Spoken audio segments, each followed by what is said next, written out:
night market. Fascinating waterfall. Exercise. Free gym.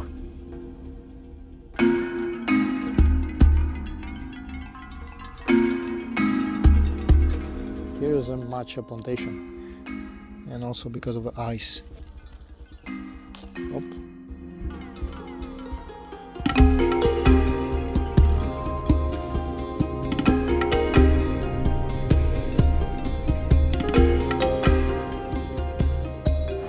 I'm in Sishambanna Gaotiezhang, high-speed rail station.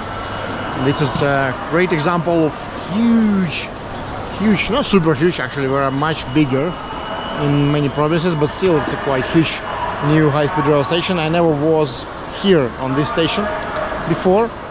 I wait for my train to Laos. Yes, it will be from this track. A lot of people. I don't use too much high-speed rails because most of my tasks I can just do by car. But now I need to visit Laos for 2 days just to have a look. So now I wait for my train and go. And yes, I just reminded I can have free drinking water and make my free tea for here. For a long time forgotten feeling of a train. Wow. So I have number. On the border you need to exit from the train for some checkup. I have no idea what kind of checkup. So now loading the train again after border checkup.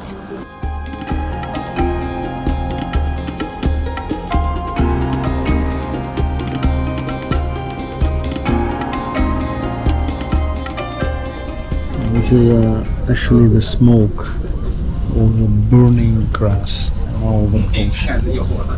It's really disgusting because the same in Burma and the same in Thailand. In March, April, the worst period of time, especially beginning of April, it's like smoke everywhere. It looks absolutely insane. Luckily in China it's prohibited, but still it's burning. Such a stupid behavior. Okay. Just crossed the border and now wait for the train. It will be also like 30 minutes waiting something. Quite long lines. First you need to exit the train on the Chinese border, after on Laos border. And now you're in duty-free zone with some clothes and stuff. Coffee, drip coffee, some tea. Colombian and Laos coffee blend. Wow, such a geography. And also some medicine and some incense, even white tea from Laos. And the ginger mushroom. And also even agar wood. 30,000 yuan. Yeah, for sure. Some miantiao. Nothing special. Actually bought the SIM card. I bought eSIM, and eSIM actually it's super expensive comparing to local SIM card. For only 50 yuan you can buy 18 GB SIM card, which is quite cheap. So it was a stupid idea for me to buy eSIM. No use at all.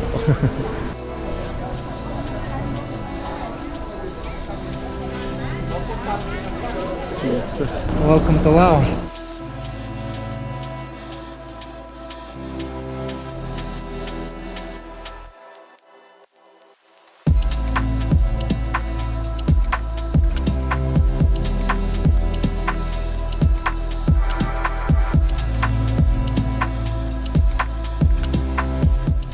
So we arrived at Luang Prabang. I'm with my friend from Manhai.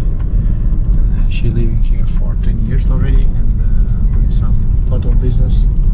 And I'm just telling some stories about Laos. Yes, very big contrast after China for sure. I want to have maybe some experience, local tea or something, I don't know. Anyhow, it's interesting to see one more new country. Okay.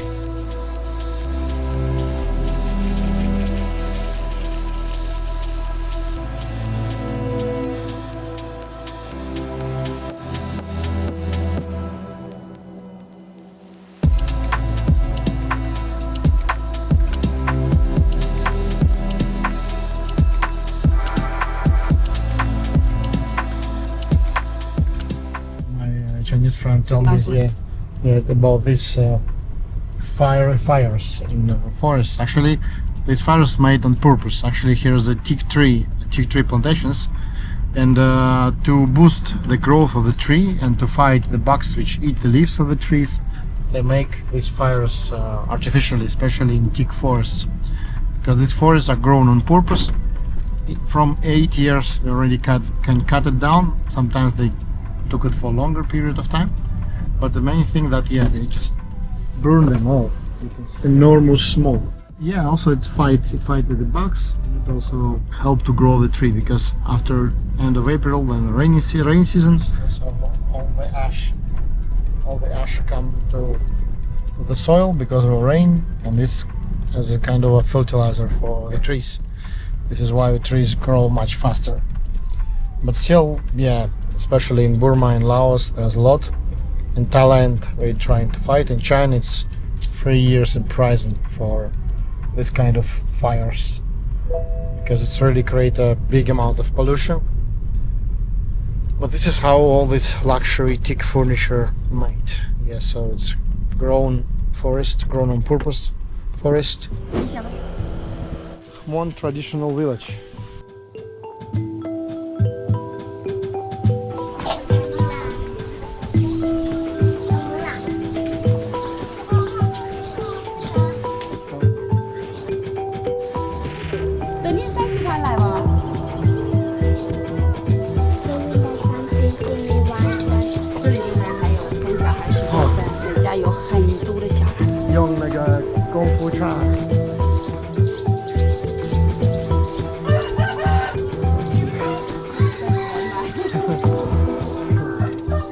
In Luang Prabang, there is a very beautiful national park.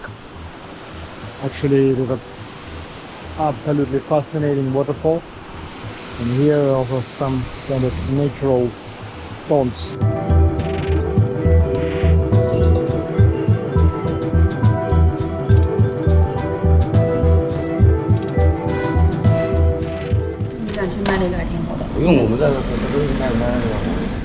Laos 就那个光晒毫无价值了， place.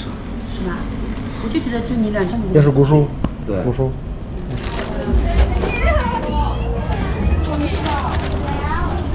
Night market. I decided to walk a little bit around. The most attractive stuff here actually it's local bricks.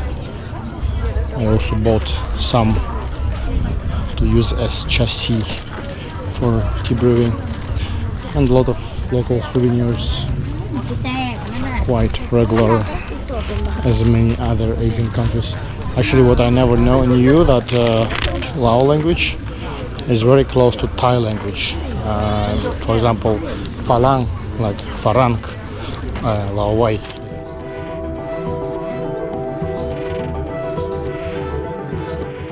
So here we have in Luang Prabang a huge imperial palace.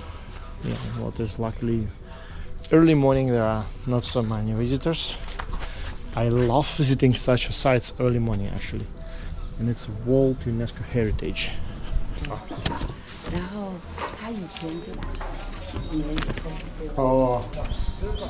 Такая вот красотища.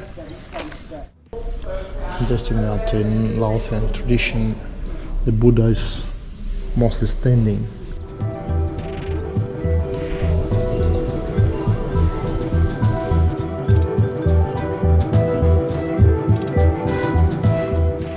I made a reality check for the language similarities. Actually, Laotian language and Thai language up to 80% same. Now I find out, because like Wat monastery also same Thai, also here.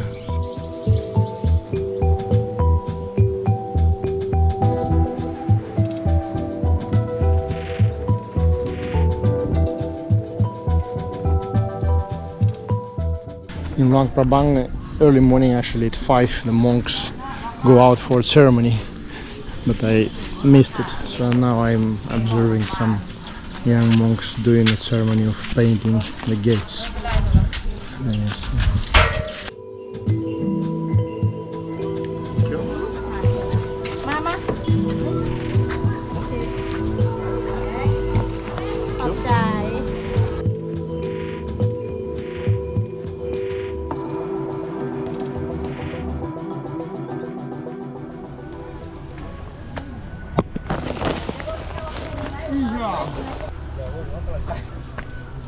exercise, sport. Thank you. Free gym.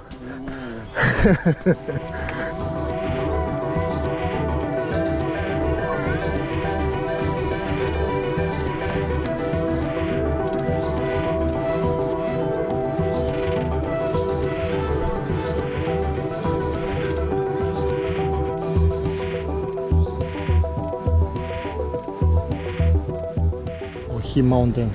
All the area of Luang Prabang can be seen from here, and this mountain by legend was brought here by Hanuman from Sri Lanka.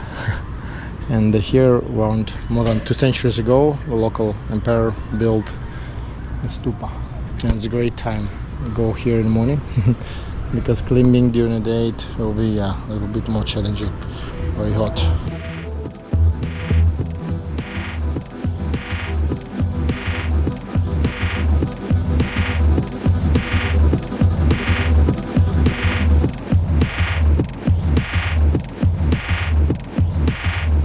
Here is the palace of Emperor of Luang Prabang.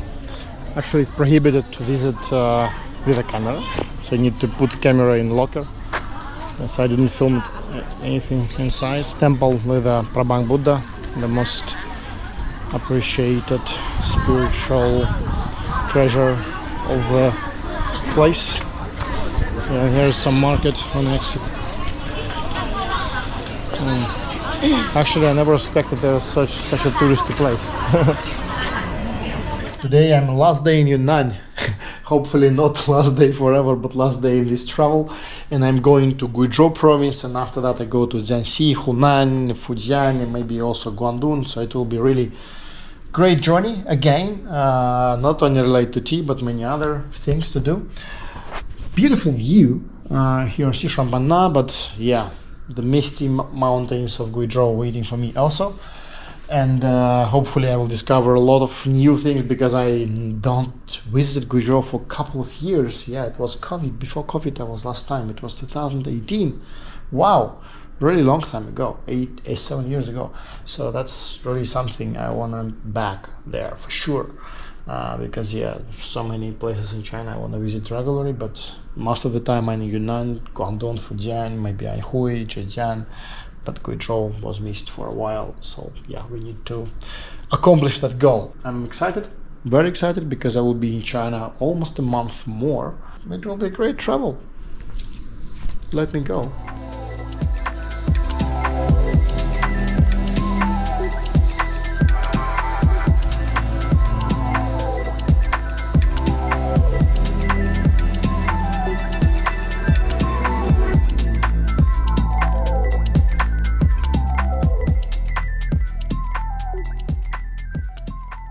So we are going to the biggest matcha factory in the world. That's gonna be exciting. We're in Guizhou province, and let me check it out. I think it will be exciting. Just driving early morning, because all good things start early morning.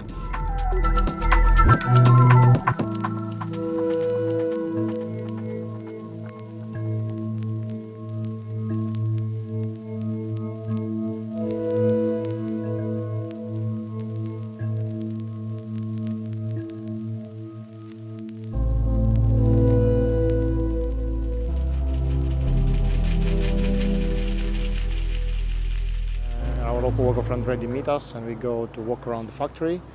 And this is the office. You can see the office is the size of a huge building. They actually work with the biggest markets and biggest companies inside China for matcha production, for any type of products, from culinary to high grade, but mostly of course focused on bigger markets, because it's huge factories. So it means they focus on amounts and huge consumption.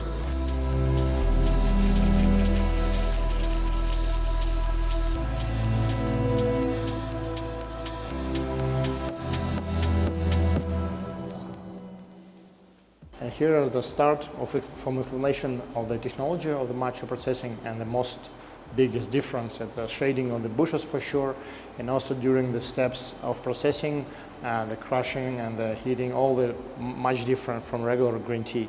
And you can see it's 10 different steps. And on this factory, because world's hugest factory, we will very precisely follow all the guidelines and also the technology, which is developed on a higher level here.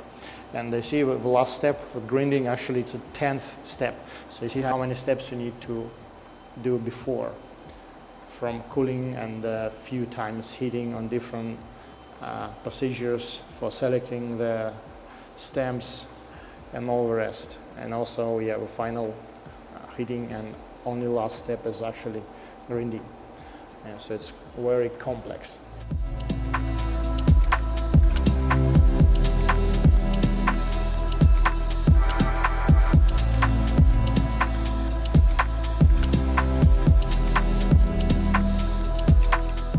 Factory is really impressive. While I'm walking through, I just see how complex the equipment for matcha comparing to regular tea production. So it's, I think, absolutely undoable for very small manufacturers, because you need really complex equipment, which is much more expensive than any other equipment. And here's just packaging facilities. Yeah, so it's the last stage. Very impressive.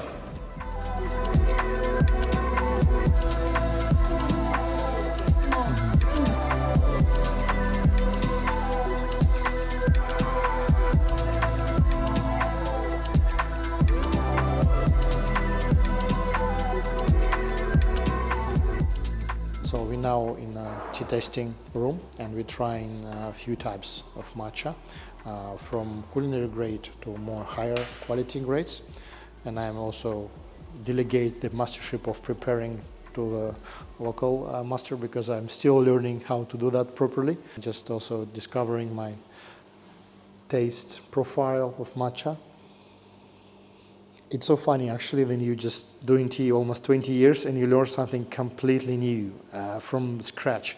So for me it's just it's a very good how to say analogy with the tea path or cha dao. It's all the time learning.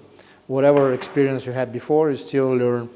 And for me it's I very appreciate the guys from the factory spend time for me to not only talk about business, but also about how to develop your skills in tea and how to try.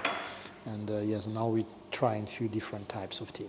And here you can see like the traditional matcha appearance checkup, when you just put some drop of matcha and just press it on the white paper, and you can see by the color and by the consistency, the quality of grinding and the quality of product itself. But still you need to try. I just tried 4 types. Maybe I prefer this one out of 4. And yeah, for sure culinary is not for drinking, just for culinary, but still even this one is drinkable. As soon as you have good technology, even the most cheapest version of matcha is still doable.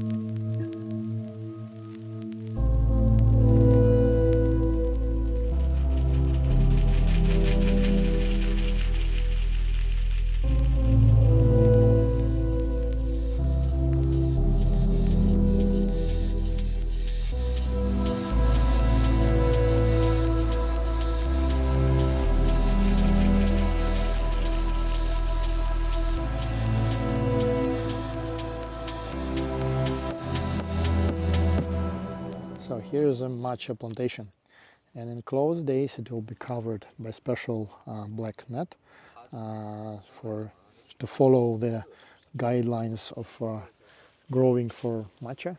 And actually after 20 days it will be harvested around, so it will be end of April on the plantation. It's different from plantation to plantation, but yeah, it's very beautiful, and it's all mechanical plucking.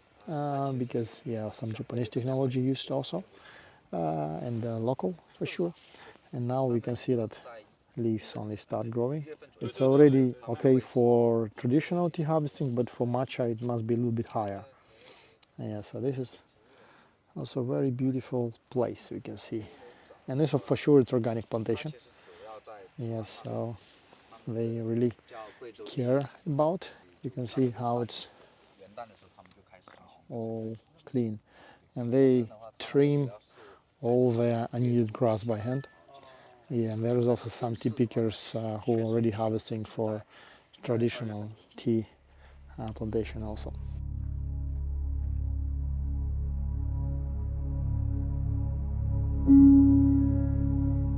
And here is a Huanjingye variety, or golden leaf variety. This is absolutely easy to see. When you see the plantation, you see it's really like golden color flesh. Really also organic plantation, because you can easily see by the amount of grass over here, and also when you see like all the bushes a little bit grown by themselves, not very organized. It means it's really more clean in a way. And yeah, it's here just hand picking, very small plantation. Also the local farmers care about it. With plantation we can see the consequences of freezing, because just few days ago it was quite cold here. Even was some kind of ice on a plantation, and you can see how it affected the bushes. So all these black leaves, it's just because of the freezing of the cold, and also because of the ice. So it means that some tea was harvested, but one harvest will be missed, and now after we can harvest again. You see like a new flash growing here, so it really affects a lot the harvesting.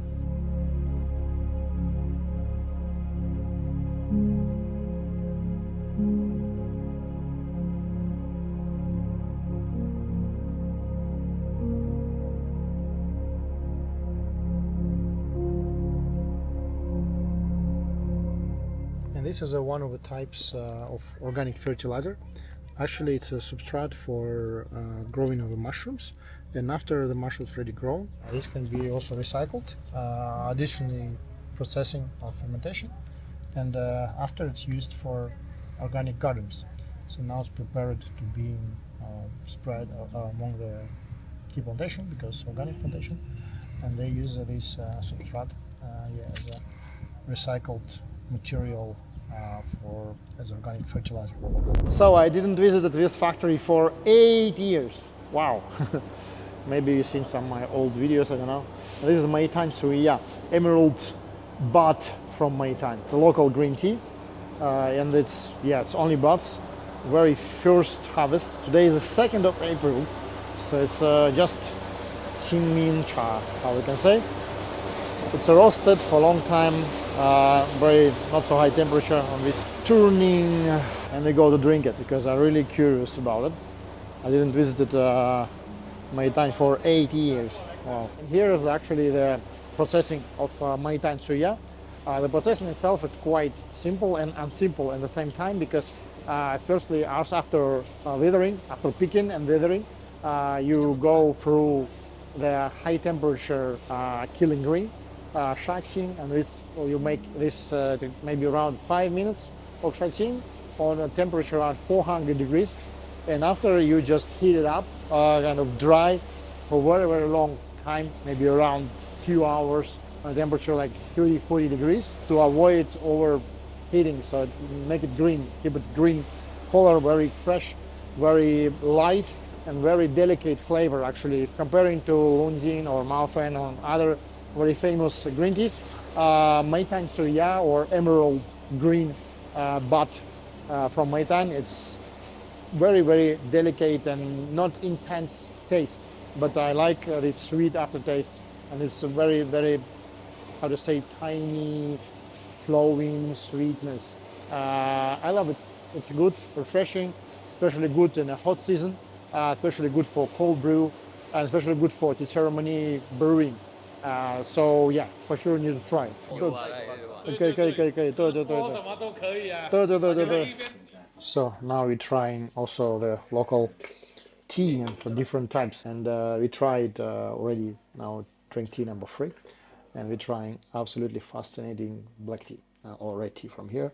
It's made from oolong variety, Jimudai. Wow, its aroma absolutely fantastic. It a little bit reminds me actually Dunfan Marine or Oriental Beauty aroma, but maybe even more sweeter. I don't know how they process it. So sweet, but it's they're not 没有什么糖，就是茶叶。没有啥，零茶叶。那么甜。I just asking, do you add some sugar there? But they said no, it's just a real taste of a tea. Absolutely fantastic tea. Looks a little bit like a white tea because it's very, it's not rolled. It's like a little bit fluffy. And yeah, and I really love it. We will for sure put it in our assortment. And yeah, the tea is great. And also we just tried 2 other types of local emerald buds or tsuya, and there is a 2 types.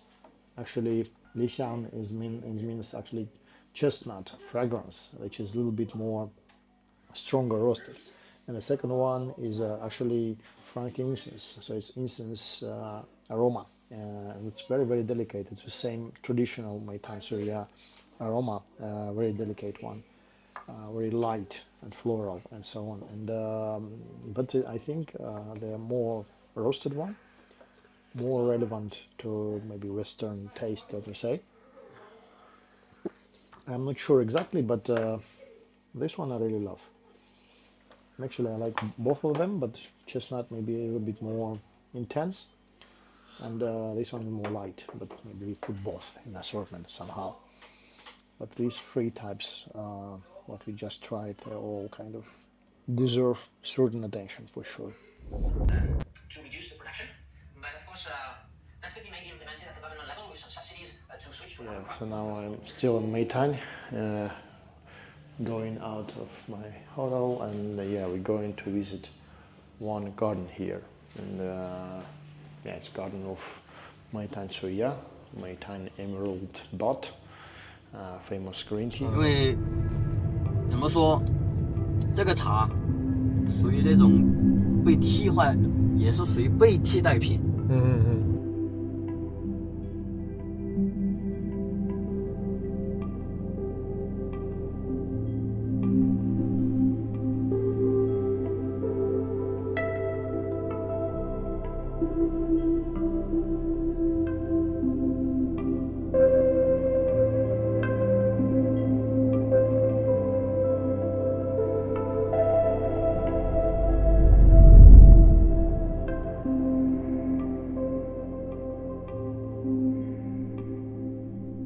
So here's the mountains of Meitan, and we just on the field harvesting fresh pots. Here's our typicers.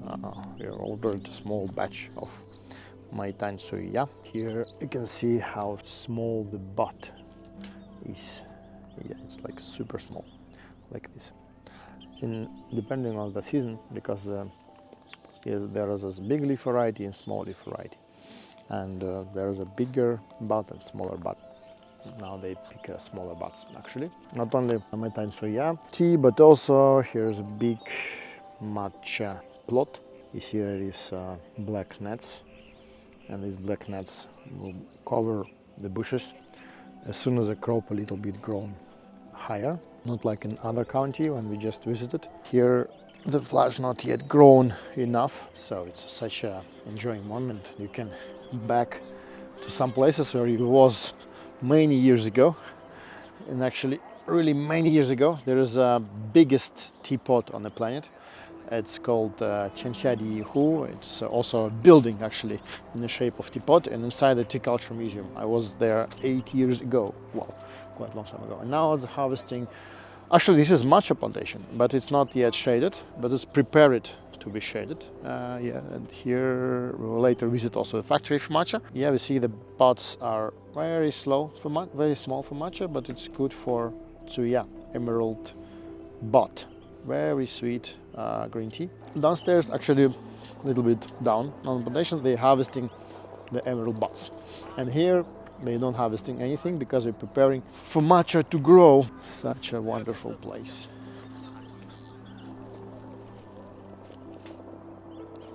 你一天可以采多少斤？我呀，一天采也好的话，才5-6斤。5-6斤，哇！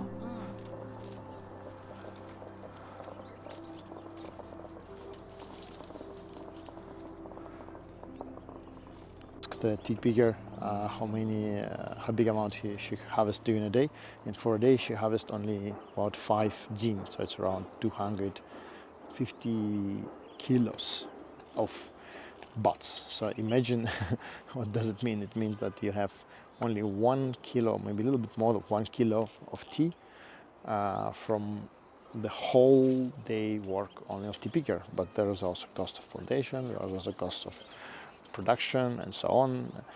Yeah, so it's quite difficult job. And this is a Fudin cultivar. Fudin cultivar is originally from Fujian, and they grow it here in Guizhou. And this used for small leaf variety, and they harvest even lower amounts of buds, like up to 2-3 jins, a little bit more than 1 kilo. It means the cost of this tea is even higher, 2-3 times. So it's quite special. And I was correct about these nuts. So firstly we have actually this tsuya, and here we see this is Fudin cultivar, and here is a Lao Buddhist called old cultivar. And this is, you see, it's much smaller buds and not so big yield yet here, but here is much more yield because just different cultivars, and this regularly harvested after Tsimi. But here why they use these matcha nets, because first they harvest only buds, only these small tiny buds to tea, but right after, as soon as this field already not feeding the harvesting of local tea, traditional tea, they use it for matcha, because the next crops are much bigger and they're not feeding, as I told, for tsuya, but they're feeding for matcha perfectly. This is why as soon as they harvest it and as soon as the next yield start growing, more profits from that, which is good, and they not waste the material which comes later.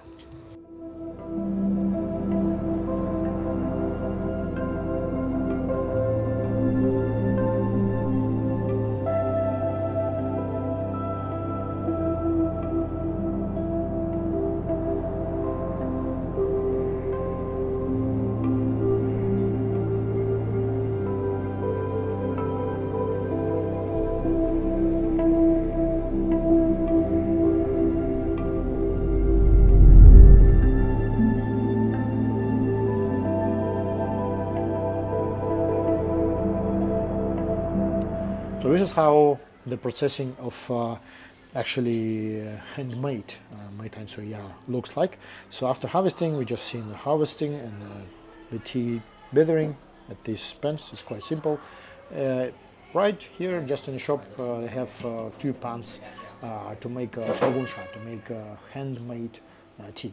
Also, like yesterday we seen on a factory, they can produce it by bigger machines, roasting machines, rotating ones, but also some more premium quality stuff they made by hand. And it depends how much. Some people focused fully on handmade tea and also do it on scale, like we've seen in some other places when you have like 20-30 of these pans, like in one factory, and maybe 20-30-50 people do it fully by hand. In this case, for sure, it's dramatically increase actually the cost of the tea. But nowadays, still it's more rely on personal preferences. Some people do small batches, so it's a little bit more expensive because they have their own gunfu, they have their own style. Many farmers in each place do it differently, so there are no kind of rules. Sometimes you can make it by hand and it will be not tasty, and by machine it will be better. But most of the time, for sure, it's other way around. So you have handmade most of the time a little bit more sweeter, more fragrant, better material used most of the time for this type of tea. So this is why they have small batches of buds stored like just directly in the shop, and just here produce a small batch of this tea. Right now I just asked a master to process a little bit of tea, a little bit earlier than he planned because I want to look at it. 对对对。手板，它耐高温和手背不一样。He checked the temperature by the hand, and also now we will process some traditional handmade roasting. And actually this is the only step of this production, but you need to spend a significant amount of time to make it. Yeah, so we will look. So you need around 180 degrees to start roasting, and you put not so much tea actually. 这个多少茶 actually? Around 100 grams of fresh leaf you need to use, and you see, yeah, the technology. It's quite not simple, and can seem because you need to not burn your hand at the same time. And yeah, you need to control the temperature, you need to control the tea, you need to make many proper moves.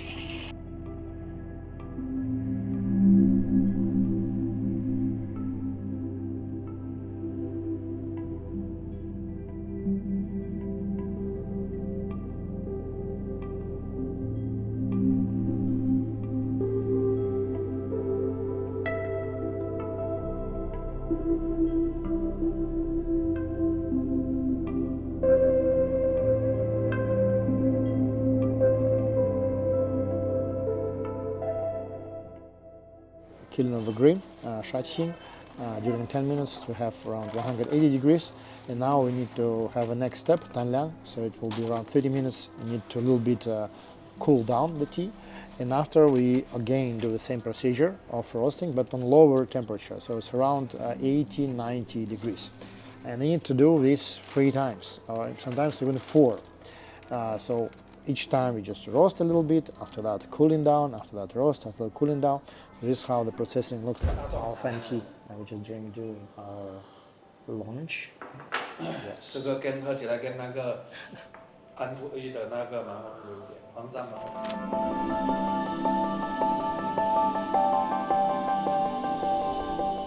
Here it will be one of the hugest Guizhou producers of matcha also. So this is just under construction.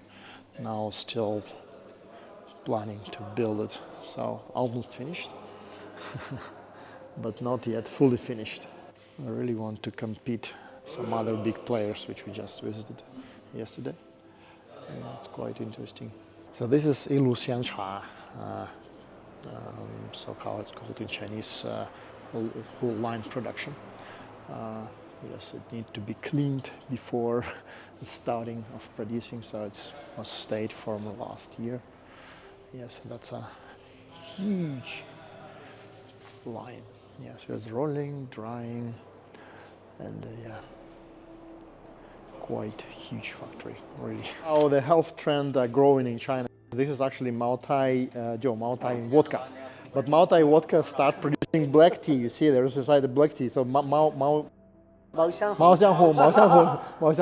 This is the guys distribute this stuff, and yeah, we will also try this Mao Tai Hong. All the time something new in China, what I'm really excited about, and I never seen it. Like I see, wow, it's Mao Tai vodka, but no, this is tea.